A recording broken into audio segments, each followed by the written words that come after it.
For some reason I can stream, and I'm not shy at all, but when I'm recording a video alone, I am very shy. I don't know how that works. But anyways, hello, I'm Joy of 3D. You can also call me Sam. I just wanted to do a breakdown video of how I achieved this painterly render here. Mostly because I forgot to record while I was making it. So I figured I'd do like a breakdown video, but go backwards from it and show you how to make every single part that I made here. So if we zoom in close, you know, we have like a oil paint texture, we have oil paint shaders. Well, I don't know if it would be oil paint, but it's some sort of painterly style is the point I'm getting at. So this character is an original character. It's just a living bouquet, basically.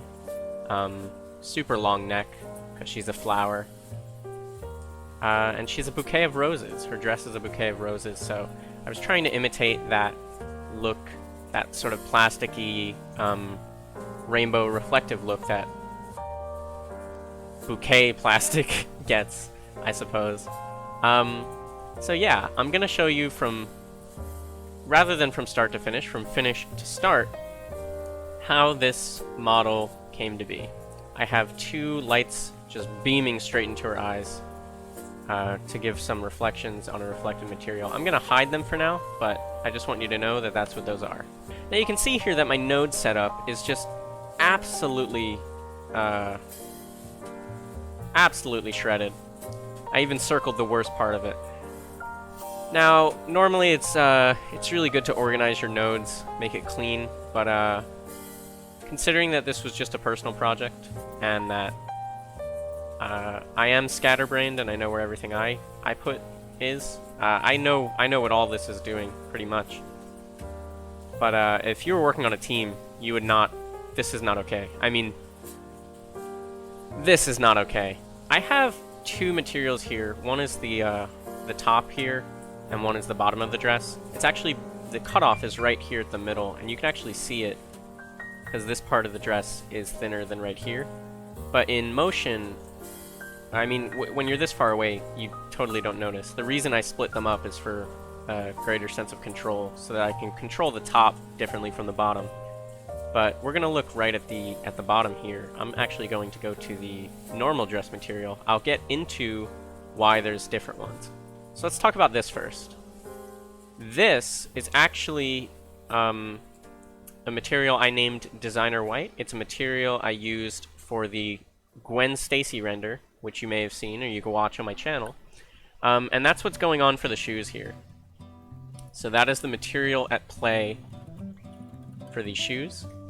And you can see it's the same material going on for the white part of the dress. So that's all this is just the white part of the dress. We have a glossy BDSF, we plug it into a shader to RGB. The reason we do that is so that we can turn it into this color information here. Basically so that we can plug it into a color ramp. Color ramps are extremely useful because they offer a ton of control.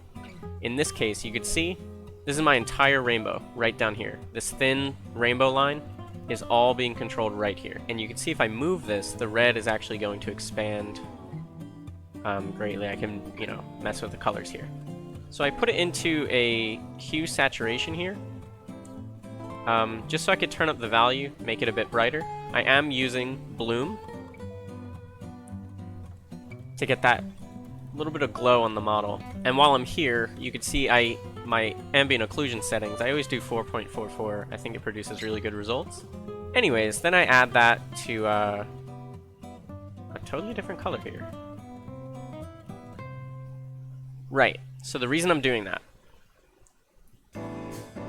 we have a dark color here, and when I'm adding this color here, it's pretty much just going to add the light colors, aka the rainbow, and the sheen over here. We're gonna mix it with another dark color and multiply it by that dark color. That just helps me define the shadows. So let's talk about the emission strength. I actually learned this map range technique from an artist I follow on Twitter called G. That is G-ha-na-na-na-na. I'll just put it up on screen. Okay, yeah. Greater control. This map range gives me greater control of the lights here. We're taking this entire thing, we're putting it into an emission, And that goes into another shader to RGB, so I can keep working with it and mixing with it and stuff. This is another glossy BDSF, and this is just helping me define some more light. Whoa, this just gives me more control over light effects. You can see it's very subtle. I have another one right here that we're mixing it with. So now we know what these are doing. Let's move those over with here, because we're taking this entire equation. What are we mixing it with? For one, we're mixing it with our designer white. We want to control, right, because my goal here was to have part of this be white and the other part be plastic. So I need to control how much of the texture is the designer white and how much of the texture is this texture over here. So I have a color ramp with a gradient texture controlling it. Okay, so now we know what that's doing. We're taking that equation, which is all of this, and we are putting it into here. So we're multiplying it by something. What are we multiplying it by? Our oil canvas texture. This is just a regular, here, I think I have it here. This is just a PNG I pulled off Google. So what that's doing is that's just giving a really nice painterly texture to everything. It looks like everything is being put onto an oil canvas. You'll notice that I also did it for the background. So for the world texture, there's also an oil texture. And we're putting that into an emission shader. So that is the entire shader for the colors. Now we need to make it transparent. So what we do is we have this mix shader here, and we mix it with a transparency BDSF. And keep in mind, to use transparency in Eevee, you have to set your object to alpha blend. You could also do alpha hash, but you'll notice that alpha hashed gives it this noise grain sort of effect, which I'm using for some parts, but if it dominates the piece like this, it's really distracting. So I use alpha blend because it's a lot more subtle. I'm mixing the color with a transparency thing, but I want to be able to control how they're being mixed. So what I do is I add a color ramp with another gradient texture as the fact. And now I have all this control over how the two are being mixed, and then that goes into the output. So that's how we made that. Same thing is happening here, except I just flipped it upside down so that I can have the white start here and the transparency start here. Alright, so let's take a look at this red. You'll notice that all of this is not plugged into anything at all. So this is the basic texture. This is your basic setup for a cell shading look. I'm multiplying it by the oil canvas texture, right? I'm applying this oil canvas texture to literally everything in the shot. This is not connected to anything, so look how simple that is.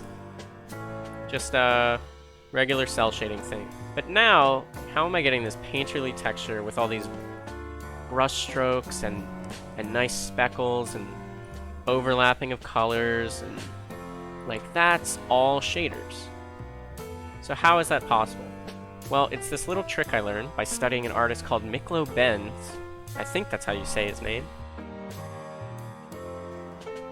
I'm going to show you with a sphere. So that's my cell shaded red. The only reason it's glowing, once again, is because of the bloom. Here's what you do. You duplicate the object. You go into edit mode, and you hit Alt-S. And that's how you scale by normals. So now you have the second object, right? That's slightly bigger.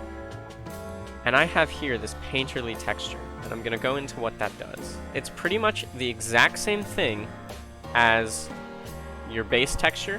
You set it to alpha blend. We're mixing it with a transparency once again, because we want this larger object to be transparent. And then to control that transparency, we're doing something pretty cool. We're mixing a Musgrave with a Voronoi. We're actually multiplying them. And this is going to control the blotches, right? And that's what we want. So this just helps us control the blotches. I multiply that, or actually I'm adding it with a noise texture. That gives me that speckled feel, so you'll see what happens when I take that away. It's soft, but it's not like, you know, it's kind of cloudy. And then you use that whole equation as the factor for your color ramp. And that's going to help us control what's transparent and what's not.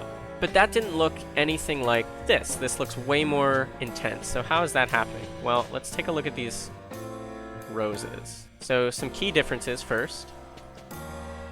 this one is way smoother. So let's look at what modifiers I have applied. On here, I have a decimate modifier. The reason I do a decimate modifier, so this is the normal thing, but I want my image to look sort of like a 2D image, illustration or painting or something like that. And so a decimate modifier gives it these harsh edges, which really helps stylize it as this 2D form, I feel. I really like the way it looks. I like paintings that look like that. On this image, we're doing the exact same thing, except we're also adding a displace modifier. The reason we do that is because it varies up where the object lies over the thing. You can see right here, this brush stroke is like popping out of the original shape. It's way larger in that area, and that helps create this organic, painterly feel. This third one is actually, we took away all those modifiers. We didn't do anything to it. We just add that in, and you can see it gives it even more depth. So the rule of thumb is just keep adding layers like that until it looks good, until it looks how you want it to look. And this is as far as I want to go with this effect. I have some rose petals here, literally the exact same thing. These rose petals are actually just 2 rose petals stacked. I'm doing the same painterly effect for the hands, for the legs, for the dress, for the entire model. I'm doing that painterly effect. So the dress over here is just 3 dresses. She's naked, sorry. This one has no modifiers applied at all. It's shaded smooth. This one has 1 solidify and a very light displace. This one is the exact same, actually. Now, there's another little trick going on here, and let me show you something. Whoa! So what's happening here? What are all these planes? Here's what's going on. Those planes are extra splashes of color.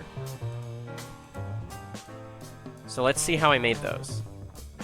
I make a separate material. Oh my goodness, this is so disorganized. So here's what's going on. This is our basic blue. Same, identical to the red, except it's blue. This is the painterly effect right here. And then up here is just more transparency control. Because you can see I'm mixing in emission with transparency again, and then I'm mixing that whole equation with another transparency up here. So I just get double the control. You can do that as many times as you want. And all it is just another complicated setup for controlling these planes, because as you can see here, I have like a circle. The edges of the plane are not getting that much shading. That's just because I'm using a spherical gradient with mapping and just doing it until it looks good. However, these objects also have backface culling on. That means when you go behind them, they're invisible. So what you can do is just place a ton of those around your mesh to really sell that painterly effect, right? These are all planes. And what's so great about this is that because of the backface culling, you can make it look good from any angle. You can decide, you know, where that garnish is going to lie from any angle.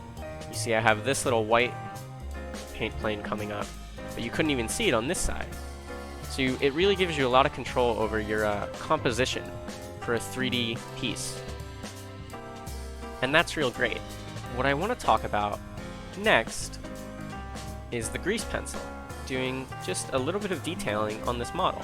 You can see this very subtle purplish line. If I turn it this way, you can see a lot of color in there. What I've basically done is just a normal grease pencil technique. However, I did try out some brushes from the wonderful Sophie Jansek. She's a wonderful grease pencil artist in Blender. She's super cool. And she also does tutorials, so if you want to learn grease pencil stuff, stylized grease pencil stuff in Blender, definitely go check out her channel. So I'm just using, you know, normal brush strokes, and then I'm adding a noise modifier to give it some shake. And I'm doing 2 of these multiply, I think they're called, multiple strokes modifiers. And you can see it better here, how it's just duplicating the stroke and putting it next to itself. So I'm doing that just to give it some more flavor, maybe fade it out a little bit more. And I'm just placing those around the contours of the model where I see fit, like right here. We have more grease pencil objects. And again, I'm just doing it from every angle and making sure every angle looks really interesting. Alright, so now this is just the model without any of the painterly stuff applied. I forgot to mention, these hand things, the lines on the hand, are just more grease pencil objects that I'm layering, and I'm, you know, playing with different effects. Here's the model. And let's go into wireframe mode. Actually, let's just turn on wireframe here. And let's hide these grease pencil objects. So, the dress is pretty straightforward. I was working from a reference. My reference was just a doodle that I made. I'm not a very good 2D artist, so this was all I had to work with. So I was just tracing the outline of that, as you can see. And then editing it later. How did I make all these roses? Pretty easy. I just used a meta ball right here. Right? And then I always set these to 0.2 all around. Meta balls are really great for making clouds. And then in edit mode with meta balls, you can see they just connect to each other like this. I just go to Object, Convert to Mesh, and this is a lot of vertices, right? This is like a lot going on here. And plus I wanted a certain look, so I'm just gonna decimate these as well. I just drag this straight down until they're nice and sharp how I like them. And that's how I made the roses, and I just piled up a ton. You can see that the topology is really gross because I was not modeling this character for animation, but it didn't have to be the best because I was just trying to paint. Here's the body. The body I just did like any other, but of course I had to work it around the confines of the dress, so she's not looking very human. And she doesn't have arms, because past a certain point you can't really see that she doesn't have arms. You know? They only go that far, and then you totally don't notice. So there was no need to make arms. Her hands are just hands I pulled off another model that I made. And these shoes. These shoes, I almost pulled them off of another model as well, but I decided to just make them myself once again. The other ones I also made myself, but I meant from scratch. She didn't have feet. Once again, she doesn't need feet. It's going to be all covered by roses, so you're not going to see that it doesn't connect. Here we have a ribbon, just very simple planes and cylinders, I guess. And we have this little, I called it a necklet. I don't know, I guess like a choker. It's her flower stem choker. Her head is a totally different object from the body. So let's check out her head and what's going on here. This hair is just another painterly object that I made. It's sort of like the rose petals. The back of her head, I just applied that red texture to it. And then the rest of her head, I UV unwrapped so I could paint. And that is pretty much it. Here's all my references. My camera, as well as my little tag here. And this cube I just used down here to attach everything to and turn the model. So I gave that a completely transparent material. So that is how I made a painting in 3D. I hope you enjoyed this video. I'm sorry it was so scuffed. I gotta get better at making tutorials and planning out videos and structuring everything. But I really hoped this helped. If you have any questions, just let me know. I'm totally down to answer any questions in the comments. Give me a follow or a subscription or whatever it is on YouTube if you want to see more. And I also stream on Twitch at twitch.tv/joyof3d. Look out for more videos. The next video I'm going to make is probably going to be talking about some of my favorite artists and what I've learned from them. Well, see ya.